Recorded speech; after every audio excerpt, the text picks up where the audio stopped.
এখন আমাদের মাঝে বক্তব্য রাখবেন মোহাম্মদ নাসির হোসেন, সভাপতি মুসলিম সমাজ। তাকে তার গুরুত্বপূর্ণ বক্তব্য রাখার জন্য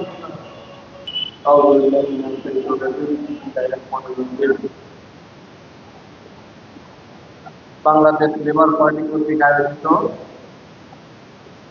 গণ অধিকার পরিষদের সভাপতি ডাকসুর সাবেক ভিপি নূরের উপর বর্বরোচিত হামলার প্রতিবাদে আজকের এই সংবাদী সমাবেশ। উপস্থিত আছেন আজকের সভার সম্মানিত সভাপতি, 13 জাতীয় নেতা, বাংলাদেশ লেবার পার্টির সংগ্রামী চেয়ারম্যান জনাব মোস্তাফিজুর রহমান ইরান ভাই সহ লেবার পার্টির নেতৃবৃন্দ, বিভিন্ন সাংবাদিক বন্ধুগণ ও বিভিন্ন রাজনৈতিক দলের নেতৃবৃন্দ, আসসালামু আলাইকুম ওয়া রাহমাতুল্লাহ।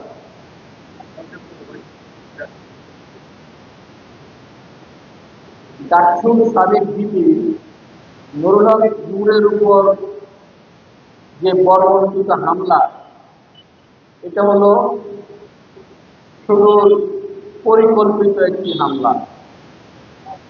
এই হামলার মূল কারণ হলো আগামী দিনে ভারতের এজেন্ডা বাস্তবায়িত করার একটি অপকৌশল।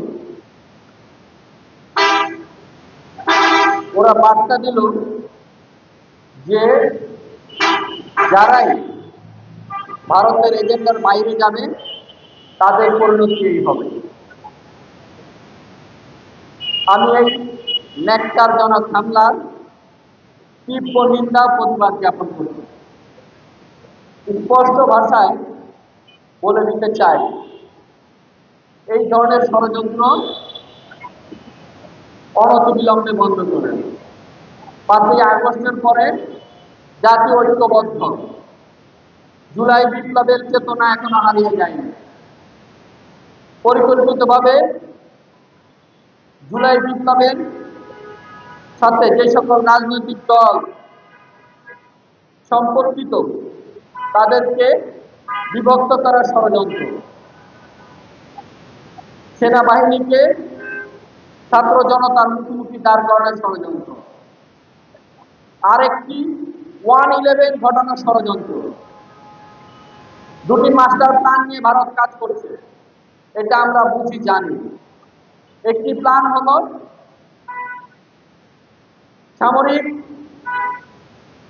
কুর মাধ্যমে দেশের রাজনৈতিক পরিস্থিতি ভিন্ন দিকে নিয়ে পুনরায় ফ্যাসিবাদ আবার নতুন করে এদেশে জন্ম দেওয়া। আরেকটি হলো তাদের অপকৌশল, সেটা হলো ফ্যাসিবাদের বিরোধী যে রাজনৈতিক দলগুলো আছে, এই রাজনৈতিক দলগুলোকে একটা অংশ মাঠের বাইরে রেখে একটা পাতানো নির্বাচন করে তারা তাদের মনোনীত ব্যক্তিদেরকে সংসদে নেবে। আমি বলতে চাই, হাসান কিনু, রাশেদ খান মেনন, তারা ফ্যাসিবাদের দোষর হিসেবে মন্ত্রিত্ব নিয়েছে তারা জেলে।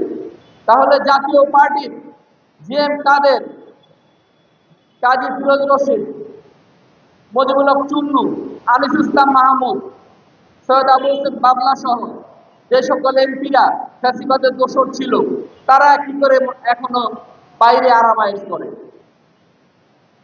অনতিবিলম্বে ফ্যাসিবাদের দোষর জাতীয় পার্টিকে নিষিদ্ধ করতে হবে, অন্যথায় তীব্র গণ আন্দোলনের মাধ্যমে এটা এদেশের জনগণ নিষিদ্ধ করবে। এ বলে আমি আমার সংক্ষিপ্ত বক্তব্য এখানে শেষ করলাম। বাংলাদেশ জিন্দাবাদ, বাংলাদেশ মুসলিম সমাজ জিন্দাবাদ, বাংলাদেশ লেবার পার্টি জিন্দাবাদ।